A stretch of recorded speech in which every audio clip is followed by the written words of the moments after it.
అంటే ఈయనేంది మార్కెట్లకు రావి ఇయ్యని దానికి ఇస్తా అంటాడు. ఎలక్షన్లలో ఏం చెప్పిండు? సన్నాల కంటే గప్పుడే గట్టిగా బుద్ధి చెప్పుదురు. అప్పుడేమన్నాడు?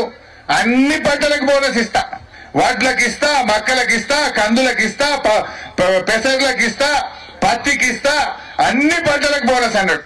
ఇప్పుడు అన్ని ఎగబెట్టిండు, ఒక్క వడ్లకు అన్నాడు. ఆ వడ్లకు ఏమంటాడంటే పండని వడ్లు సన్నాలకు ఇస్తా అంటాడు. సన్నాల సంగతి మీకు తెలుసు, నాకంటే ఎక్కువ మీకే తెలుసు. దొడ్డి అయితే 25 నుంచి 30 క్వింటాలు పడతాయి, సన్నాలు అయితే 20 క్వింటాలే పడతాయి. 5 క్వింటాలు తక్కువ పడుతుంది. ఇక దానికి నువ్వు ఇచ్చేదేంది? ఒకటి. రెండు, సన్నాలకు రోగాలు ఎక్కువ, దోమపోటు, ఈ పోటు, ఆ పోటు, రోగం ఎక్కువ. ఇప్పుడు మన నంగునూరులో నేను అడుగుతున్నా, ఒక 5 పైసలు 10 పైసలు సన్నాలు ఉంటాయి, రూపాయికి 90 పైసలు దొడ్డే ఉంటాయి. అంటే ఇప్పుడు బోనస్ ఎగబెట్టినట్ట కాదా? బోనస్ ఎగబెట్టే, రైతు బంధు 7,500 మురిపిచ్చే ఎగబెట్టే. ఇది వరకు రైతు బంధు రాకపోయే, కరెంటు మళ్ళా మున్పటి లెక్క కరెంట్ వస్తున్నదా? మోటార్లు కాలుతలేవా? అదో గోస ఊచుకుంటున్నాడు మళ్ళా. అంటే ఇవాళ ఒక్కటొక్కటిగా అర్థమవుతున్నది మనకు. ఇక రుణమాఫీ మొన్న ఏం చెప్పినప్పుడు ఎలక్షన్ అప్పుడు, ఇంకెవరైనా తెచ్చుకోని వాళ్ళు ఉంటే జల్లి ఉరుకురి, బ్యాంకుకు ఉరుకురి, జల్లి తెచ్చుకోరి. ఇక 9వ తారీఖు నేను రాగానే మొదలు సంతకం పెడతా, మొదలే రుణమాఫీ, ఇక మీ వద్దనే ఉంటాయి బ్యాంకుల, జల్లి ఉరుకురి అన్నాడు. అన్నాడా లేదా? ముందు సంతకమే అన్నాడు. మరి 9వ తారీఖు బదులు 2 రోజుల ముందే ఎక్కిండు, 7వ తారీఖు ఎక్కిండు. ఎవరైనా గుంజుకపోతాడు అనుకున్నా మొదలే ఎక్కిండు. ఎక్కినో మంచిదే, మరి సంతకం ఏది? పెట్టలే. సప్పుడు లేదు, ఎన్నిసార్లు అడిగినా మాట్లాడతలేడు. పార్లమెంట్ ఎలక్షన్ వచ్చింది, నేను గట్టిగా పట్టిన పార్లమెంట్ ఎలక్షన్లల్లా. అరే ఏ ముఖం పెట్టుకొని ఓట్లు అడుగుతావా నువ్వు? మొదలు సంతకం పెడతా, 7వ తారీఖే రుణమాఫీ చేస్తాను, మళ్ళా ఏ ముఖం పెట్టుకొని పార్లమెంట్ ఎలక్షన్లలో ఎంపీ ఎన్నికలలో ఓట్లు అడుగుతావని బిగ్గరగా దొరకబట్టినా. బిడ్డ నీ సంగతి, నువ్వు పార్లమెంట్ ఎన్నికల్లో ఓటు అడగాలంటే నువ్వు రుణమాఫీ చేయాలి. నువ్వు రుణమాఫీ చేస్తావా చెయ్యవా అని గట్టిగా పట్టినా. నేను తిట్టుడు పెట్టినా, రోజు తిట్టుడు పెట్టినా. పెడితే మాటలు పెరిగినాక నేను మాట అన్నా, నువ్వు రుణమాఫీ చేస్తే ప్రతి రైతుకు అన్న మాట ప్రకారంగా రుణమాఫీ చేయి, అవ్వ తాతలకు 4,000 పింఛన్ ఇయ్యి, మా అక్క చెల్లెలకు చెప్పిన మాట ప్రకారం 2,500 ఇయ్యి, నేను రాజీనామా పెడతా అని చెప్పిన. ఇయ్యకపోతే నువ్వు పెట్టవా రాజీనామా అన్నా.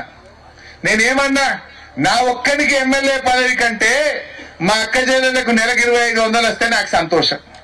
నా ఒక్కనికి ఎమ్మెల్యే పదవి కంటే మా రైతులందరికీ రుణమాఫీ అయితే నాకు అందులో సంతోషం ఉంటది.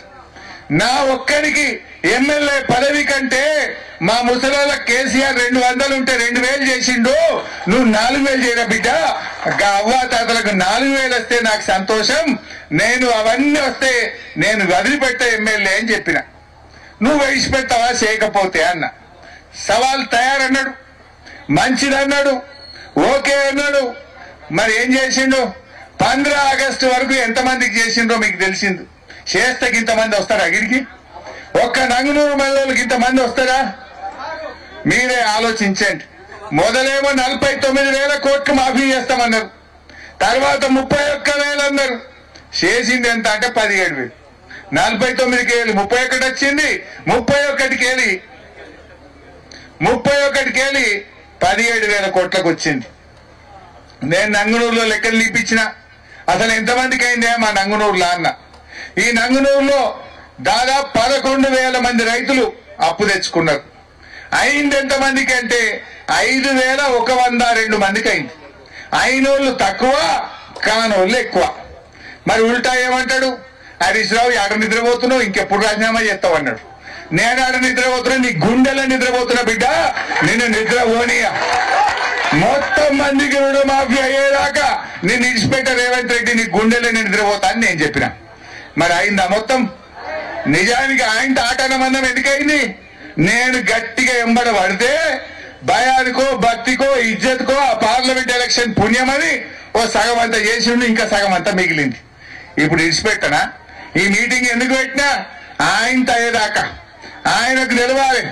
ఏడ నిద్రపోతుండో, కన్ను మూసుకున్నాడా, చెవులు వినబడతలేవా? రేవంత్ రెడ్డి ఒక్కసారి చూడు, ఇలా ఉన్నారు ఇంటెలిజెన్స్ వాళ్ళు, పోలీసు వాళ్ళు మత్తుకున్నారు, ఫోటోలు తీస్తురు. ఈ ఫోటోలు పంపురా రేవంత్ రెడ్డికి.